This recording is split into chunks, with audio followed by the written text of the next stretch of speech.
Subscribe करें श्री चिन्मयानंद बापू जी के YouTube channel को और हमारे वीडियोस को सबसे पहले देखने के लिए बेल आइकॉन को दबाना न भूलें। एक बड़े प्यारे साधक हनुमान प्रसाद पोद्दार जी, नाम सुना होगा आप लोगों ने, गीता प्रेस गोरखपुर से उनकी बहुत सारी पुस्तकें भी आती है। बड़े प्यारे साधक। तो एक बार वो गुजरात की दरा पर भ्रमण पर निकले थे, यात्रा पर निकले थे। तो बड़ोदरा राजा साहब के यहाँ आमंत्रित किया गया और वहां वो मेहमान हुए। एक दिन के लिए वहां उनको रुकना था। और बड़ा श्रीमंत वो राजा, बड़ा पैसे वाला, बहुत श्रेष्ठ वो राजा। तो शाम के समय भाई श्री को, पोद्दार साहब को प्रार्थना किया राजा ने कि महाराज आप हमारे यहां आए हैं तो कुछ सत्संग करिए, हम लोगों को थोड़ा ज्ञान हो। तो एक बड़ा सुंदर सोफा उनके लिए लगाया गया और बड़ा सुंदर वो हॉल जहां वो बैठे थे। राजा का पूरा परिवार बैठा, सब उसके मित्रगण सब लोग बैठे। देखो, एक संतों की आदत होती है, कई बार वो एक कम बात में बहुत बड़ी बात कह देते हैं, सूत्र के रूप में कहते हैं, लेकिन उसका अर्थ बहुत गहरा होता है। अर्थ अमित अति आखर थोरे, अक्षर थोड़े होते हैं लेकिन अर्थ बड़ा गहरा होता है। तो उन्होंने शुरू किया, अपना प्रवचन शुरू किया। और प्रवचन में बिल्कुल ध्यान देना, कितनी बड़ी बात उन्होंने कही। और वहीं पर उन्होंने अपना प्रवचन खत्म भी कर दिया है, 2 मिनट का प्रवचन बस। राजा ने इतनी सारी तैयारी की थी, इतनी साज सजावट, इतना सब कुछ, लेकिन 2 मिनट में खत्म। कहा, राजन मैं पूरे भारत में घूम रहा हूं, लेकिन गुजरात आया तो आह, गुजरात जैसा प्रांत नहीं देखा। राजा बड़ा खुश हुआ, हमारे गुजरात की इतनी तारीफ। और पूरे गुजरात में भी जब मैं बड़ोदरा आया तो फिर क्या वर्णन करूं राजन, बहुत खूबसूरत ये शहर, बड़ा प्यारा शहर। राजा और फूल गया। और बड़ोदरा में भी, पूरे इतने बड़े बड़ौदा में भी जब आपके महल में आया तो राजन क्या वर्णन करूं, आहा, इतना सुंदर मैंने कभी नहीं देखा।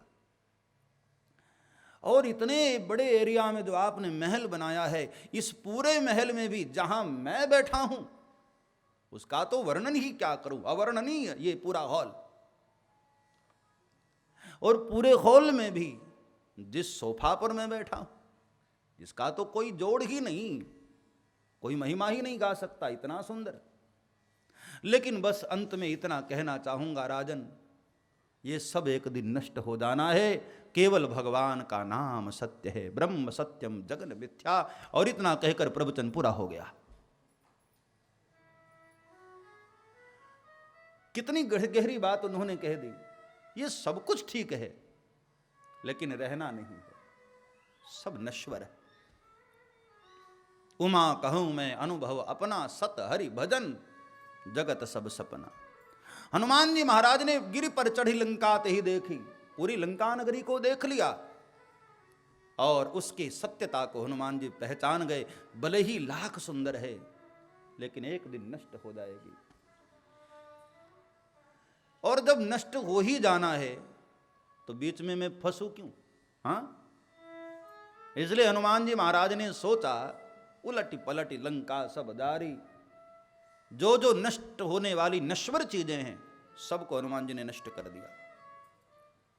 देखो, संसार में कोई भी वृक्ष लगाया जाए तो हर व्यक्ति उस वृक्ष का पोषण करता है, सेवा करता है। लेकिन एक वृक्ष ऐसा है जिसको उखाड़ देने में जितनी जल्दी हो सके उखाड़ देना चाहिए, और वो है मोह का वृक्ष। मोह के वृक्ष को, मोह की वाटिका को हनुमान जी महाराज ने उजाड़ दिया। यद्यपि इसने, हनुमान जी महाराज ने जब उजाड़ा तो मां ने कोई उनको आदेश नहीं दिया था। बाद में मां ने पूछा कि हनुमान एक बात बता, मैंने तुझे कहा था रघुपति चरण हृदय धरी तात मधुर फल खाहू, मीठे मीठे फल खा लेना, वहां तक तो तूने अच्छा काम किया, लेकिन ये बाद में बगीचे क्यों उजाड़ दिए तूने? तो हनुमान जी ने बहुत प्यारा उत्तर दिया कि मां, मैंने बगीचा इसलिए उजाड़ दिया, मैंने सोचा कि ये सारे फलों का भोग मैंने प्रभु को लगा दिया।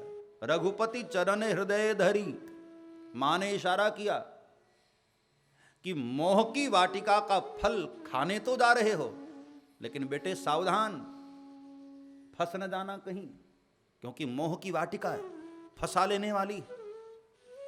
इसलिए इस मोह की वाटिका के फल को भी दोषों से बचना चाहते हो तो एक काम करना बेटे, रघुपति चरण हृदय धरी, पहले भगवान को भोग लगा देना। सब्सक्राइब करें श्री चिन्मयानंद बापू जी के YouTube चैनल को और हमारे वीडियोस को सबसे पहले देखने के लिए बेल आइकॉन को दबाना न भूलें।